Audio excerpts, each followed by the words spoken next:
Assalamualaikum warahmatullahi wabarakatuh. Waalaikumsalam warahmatullahi wabarakatuh. Alhamdulillahi rabbil alamin. Hamdan na'imin, hamdan syakirin, hamdan yuwafi ni'amahu wa yukafi'u mazidah. Ya Rabbana lakal hamdu kama yanbaghi li jalali wajhikal karim wa 'azimi sultan. Asyhadu an la ilaha illallah wahdahu la syarika lah wa asyhadu anna Muhammadan 'abduhu wa rasuluh la nabiyya wa rasula ba'da. Allahumma salli wa sallim wa barik ala Muhammad wa ala alihi wa ashabihi ajma'in. A'udzu billahi minasy syaithanir rajim. Bismillahirrahmanirrahim. Alif lam mim. Zalikal kitabu la raiba fihi hudan lil muttaqin. Sadaqallahul azim. Yang sama-sama kita hormati pengurus Masjid Iman, selanjutnya bapak-bapak, ibu-ibu, jemaah subuh yang insya Allah dirahmati dan dimuliakan Allah. Amin. Anak kami serta pesantren Ramadan yang kami cintai dan kami banggakan. Bersyukur kita kepada Allah, alhamdulillah subuh ini kita kembali diberi kekuatan dan kesempatan untuk hadir di tempat yang sangat mulia ini. Alhamdulillah kita telah selesai melaksanakan sholat subuh berjamaah dan insya Allah akan kita lanjutkan dengan kegiatan ta'lim kita. Kemudian kita berselawat untuk Nabi kita, Nabi Muhammad sallallahu alaihi wasallam. Allahumma sholli ala Muhammad wa ala ali Muhammad. Assalamu alayka ya Rasulullah. Assalamu alayka ya Habiballah. Bapak-bapak dan ibu-ibu serta anak kami, subuh ini kita akan kembali mengulang-ulang kaji kita.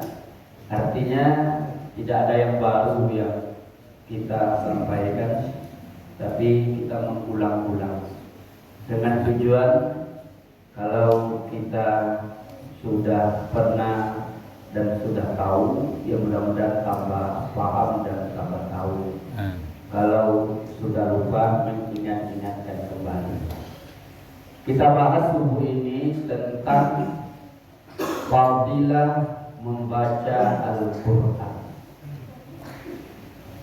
Bapak-bapak dan ibu-ibu, Al-Quran yang ada pada kita hari ini itu kan adalah kalamullah, perkataan Allah yang diturunkan kepada Nabi kita Nabi Muhammad sallallahu alaihi wasallam dan kemudian oleh Nabi Muhammad ditinggalkan untuk kita.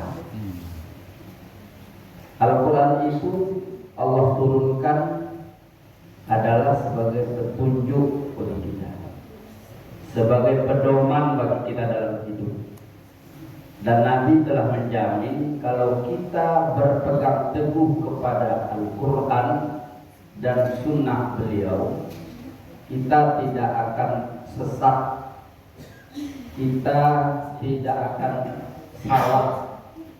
Dengan demikian kita akan selamat dalam hidup kita, baik hidup di dunia maupun hidup di akhirat nanti.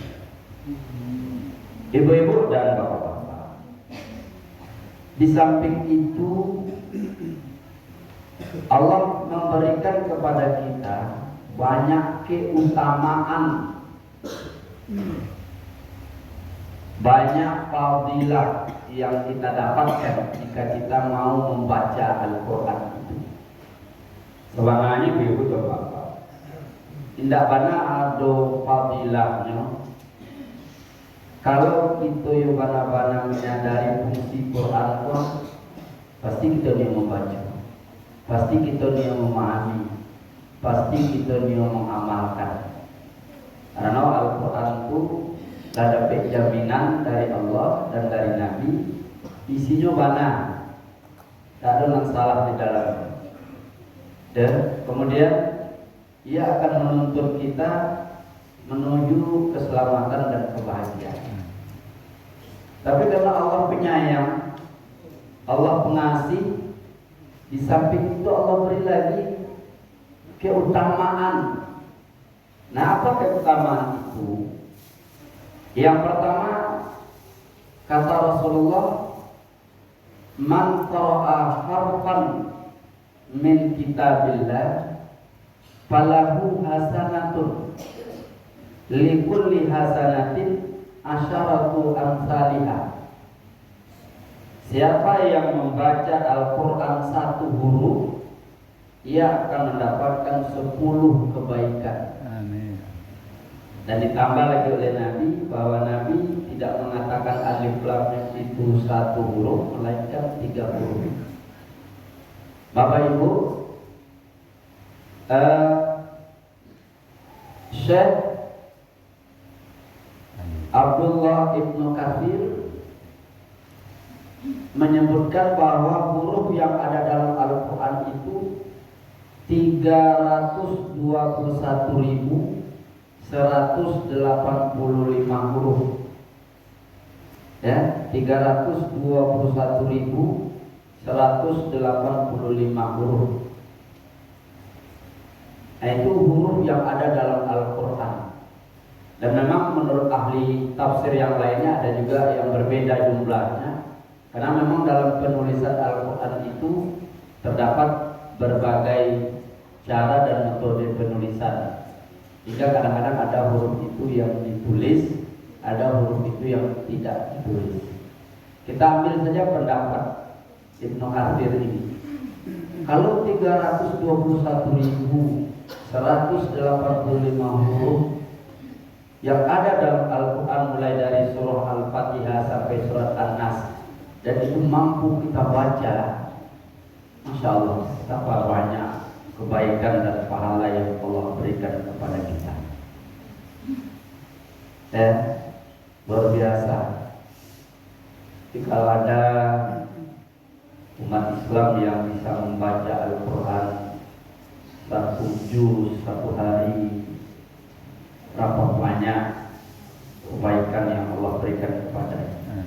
Dan untuk membaca 1 juz Al-Quran itu pun tidak terlalu berat, ya, tidak sampai lewat di palu adanya, dan tidak terlalu lama, ya. Kalau kita fokus 30 sampai 35 menit dengan bacaan biasa, tidak terlalu cepat, tidak terlalu lama, itu selesai 1 juz. Jadi Allah memang sangat menyayangi hambanya. Dia turunkan Al-Quran supaya hambanya selamat, ya. Kemudian dia beri motivasi, dorongan, bacalah Al-Quran. Dan ketika Al-Quran dibaca, Allah beri pula balasan pahala yang berlipat. Kemudian yang kedua, ya, sabda Rasul kita, Iqra'ul Quran fa innahu ya'ti yaumal qiyamati syafi'an li ashabi. Iqra'ul Quran, bacalah Al-Quran itu. Fa innahu ya'ti yaumal qiyamah syafi'an li ashabi. Karena Al-Quran itu nanti akan datang kepadamu sebagai penolong di hari kemudian. Bapak Ibu, kita butuh teman, kita butuh penolong saat kita sudah memulai kehidupan akhirat dengan masuknya kita ke alam kubur atau alam barzakh. Dan teman-teman kita di dunia ini yang hari ini mungkin ada yang jadi teman akrab, ya, teman dekat, ada yang menjadi konco palangkin kalau istilah. Dan ada dulu kini dalam bahasa gaulnya ibu-ibu saya dengar bestie. Ini bestinya ibu ini.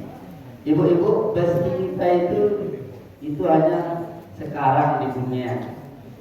Ya, kalau ibu-ibu sudah meninggal, tak ada lagi bestie kita. Ya, paling-paling mau ikut memandikan kita itu sudah syukur-syukur itu teman baik itu Bu. Tapi kalau bestie dalam acara senam ya saya nggak mau ikut memandikan kita. Dan paling-paling dia selfie foto dekat kita selesai. Nah, siapa yang akan jadi teman kita?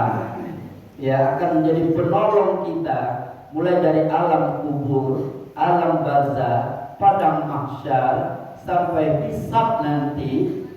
Ya, Al-Quran yang kita baca. Ya, Al-Quran yang hari ini kita baca. Dia akan jadi penolong. Nah, ini yang kedua. Oh, tidak lama-lama dulu, paling lama sampai jam 6. Ya. Yang ketiga, ya. Rasul bersabda, Innallaha yarfa'u bihadzal kitabi aqwaman wa yada'u bihi akharin. Sesungguhnya Allah meninggikan derajat beberapa kaum atau orang-orang tertentu dengan Al-Quran ini, wa yaqa'u bihi akharin. Namun ada juga yang dihinakan dengan Al-Quran. Jadi Allah, bapak-bapak dan ibu-ibu, meninggikan derajat orang-orang yang membaca Al-Quran. Ramadan itu menjadi mulia dan dijadikan sebagai bulan kita berpuasa dan bertakarrub kepada Allah, karena kata Allah, syahrul ramadhana unzila fihil Qur'an. Karena di bulan Ramadan itu Allah turunkan Al-Quran. Jadi makhluk Allah yang dekat dengan Al-Quran itu Allah muliakan.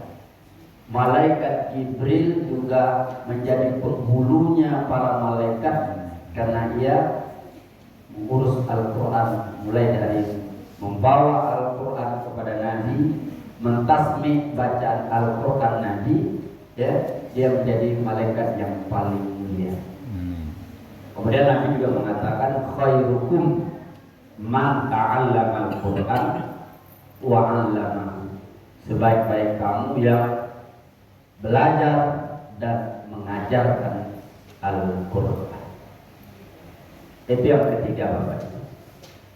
Kemudian yang keempat, Rasul bersabda, wa majtama'a qaumun fi baitin min buyutillah thumma yatluna al-kitab illa nazzalat alaihim as-sakinah. Tidak ada seseorang atau suatu kaum yang berkumpul di suatu tempat, di suatu rumah, ya, lalu ia membaca Al-Quran, kecuali turun kepadanya yang namanya sakinah. Nazalat alaihim sakinah. Artinya apa? Orang yang membaca Al-Quran akan mendapat ketentraman dan kebahagiaan dalam hidup. Jadi ibu-ibu, kalau ada orang menikah, itu kan kalau ditanya kenapa kamu menikah, jawabannya ingin mendapatkan keluarga yang sakinah. Itu jawaban yang paling populer itu Pak. Kalau di kantor KUA ada BIN namanya, bimbingan perkawinan. Nah, itu lalu ditanya, apa tujuan Anda menikah? Ingin mendapatkan keluarga yang sakinah. Sakinah itu Allah yang punya. Lihat nanti dalam surah Al-Fat ayat 4. Wallazi anzala sakinata fi qulubil mu'minin. Allah yang akan menurunkan. Dan salah satu cara untuk mendapatkan sakinah itu kata Allah baca Quran. Ingin rumah tangganya mendapat sakinah, ngaji di rumah itu.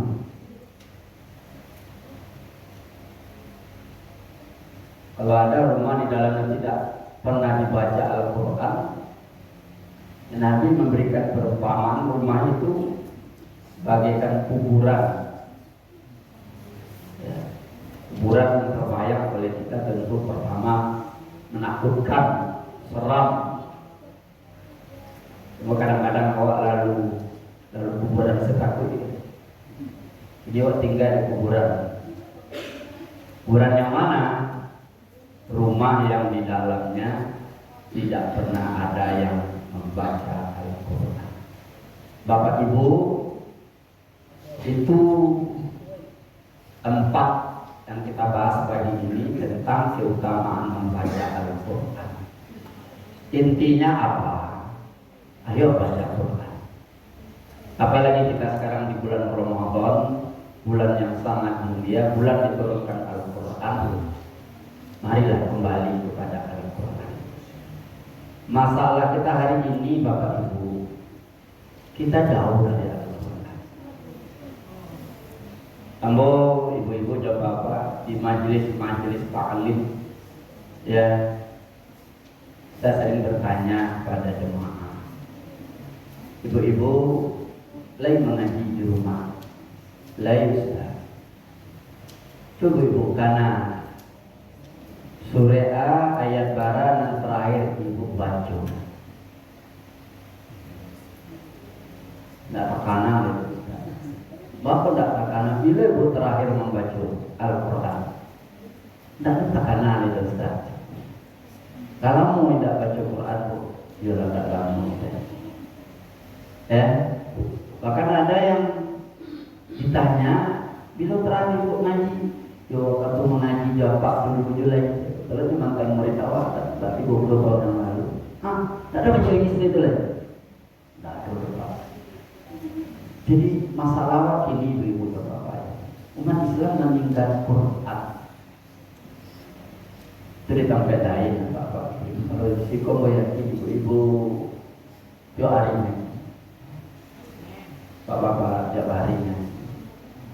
Tapi banyak umat Islam yang hari ini ada yang sudah puluhan tahun tidak pegang Quran, tidak baca Quran. Pada Al-Quran itu hebat. Itu dalam surah Al-Hasyr ya. Lau anzalna hadzal Qur'ana 'ala jabalin la ra'aitahu khashi'an mutasaddian min khasyatillah. Seandainya walaupun dalam ilmu nahu lau itu tidak pernah terjadi gitu. Anzalna hadzal Qur'ana 'ala jabal la ra'aitahu khashi'an mutasaddian min khasyatillah. Kalau kami turunkan Al-Quran itu ke gunung, ke bukit, la ra'aitahu khashi'an mutasaddian min khasyatillah. Sungguh kamu akan lihat bukit atau gunung itu pecah, tersungkur, lebur, karena Al-Quran turunkan kepada.